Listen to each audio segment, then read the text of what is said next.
Guys, update tayo. Mula nang niyanig po ang Colombia ng malakas na lindol at napakarami po ang nadali, no. Ngayon may babala si kaibigan. Sa totoo lang mga idol, nakakabahala ito dahil sa impormasyon na paggalaw sa lupa. Dahil kahit dito man po gumalaw sa Mindanao ang nakita ng ating kaibigan, hindi naman masasabi natin na dito lang tumama. Itong impormasyon ngayon mga idol, yumanig na naman sa ilalim ng lupa, nakita ng ating kaibigan. Kaya ipapaabot po namin na talagang babala ito kaibigan.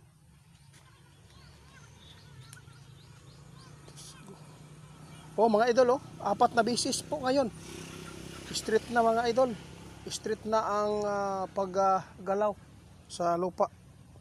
Ibig sabihin nito, mag-ingat po tayo kasi hindi po mangyari na kapag mayroon pong naganap na lindol sa ibang bansa, hindi yan pwede na walang tatapat, no?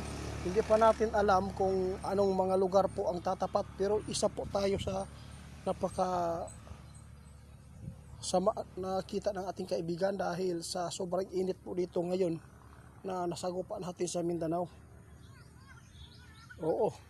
Ang pag-ulan, pagbaha doon sa Luzon, malamig.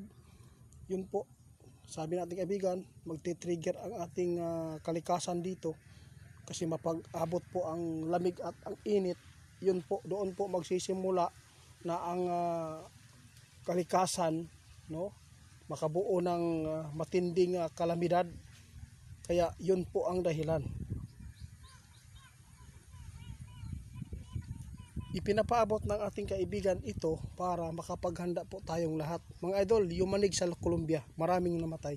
At ito po, panawagan po ng ating kaibigan ngayon, kung matulog man tayo ngayon, no, mamayang gabi, kailangan may flashlight. Kung may misa kayo, kung hindi kayo makalabas, doon kayo sa ilalim ng misa. Kung magkaroon ng malakas na pagyanig ng lindol, no, at kung maaari, huwag kayo matulog sa second floor.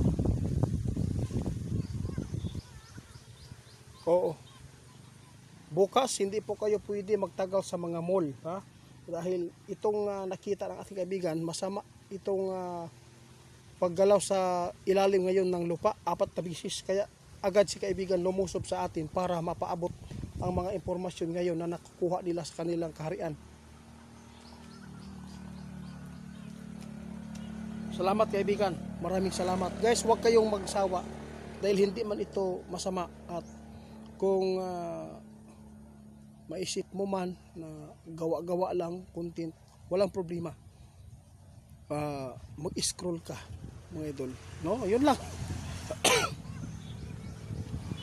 Wala akong magawa mga idol dahil pinaghirapan din ito ng ating kaibigan na makita ang mga impormasyon.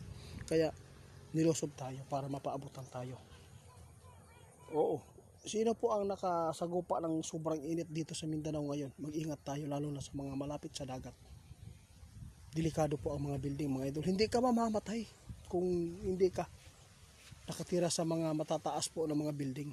Kasi ang building mga idol, kahit ano pa yan ka tibay ang paggawa ng concrete, talagang kapag ang kalikasan magalit mga idol, walang matigas na bahay basta yanigin ka ng malakas na lindol.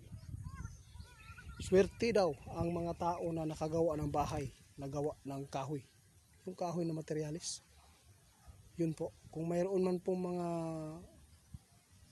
na pero hindi masyado, no? Hindi tulad sa building. Marupok po ang ulo natin, marupok yung katawan natin kapag na tamaan ka ng mga kamao mo kalaki. Posible wala. Salamat kaibigan sa mga babala. Guys, mamayang gabi mag-anda tayo na magpa-slide, ha. Hindi natin alam kung ano po ang kahantungan nito. Dahil si kaibigan nagpaalala na kapag mayroon pong yumanig o niyanig ng lindol sa ibang bansa, hindi yan mangyayari na wala pong tatapat yan. Posibleng magkaroon dahil po ang fault line yan mga idol ay mag-trigger, no? Gagalaw. Kapag itong nakita ng ating kaibigan na gumalaw ang lupa, ibig sabihin nito nag-trigger na sa ilalim, kaya makabuo sila ng malakas na paggalaw. Sus, paita o mo tinuod.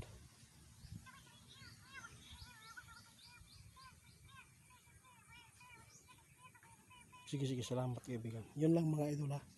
Tandaan ninyo ngayon, nagpaalala si kaibigan, 4 na beses ang paggalaw sa lupa o paglihok. Taga Davao, taga Cebu, Sarangani, Cotabato, ang pintang tanan, kay kini ato ang lugar pod, no? Kando sa mga dagat mugod ang puntirian ni mga kusog, mao na ang ato ang dapat ninyong maampingan ang ato ang pamilya, ayaw mo pagkumpiyansa. O kana lang mga idol, daghang salamat sa inyo. Nara sa inyo ha kung di mo mutuo. Kay nakakasawa man gid pakinggan ning mga impormasyon ng ating kaibigan, pero pasalamat pud ko bisag ingani si kaibigan naghago sa pagpaabot. Mga idol, salamat sa mga sumusuporta sa amin ha. Kaya hanggang dito na lang mga idol, mag-ingat-ingat lang po tayo lagi. Panahon natin ngayon, wala nang safety.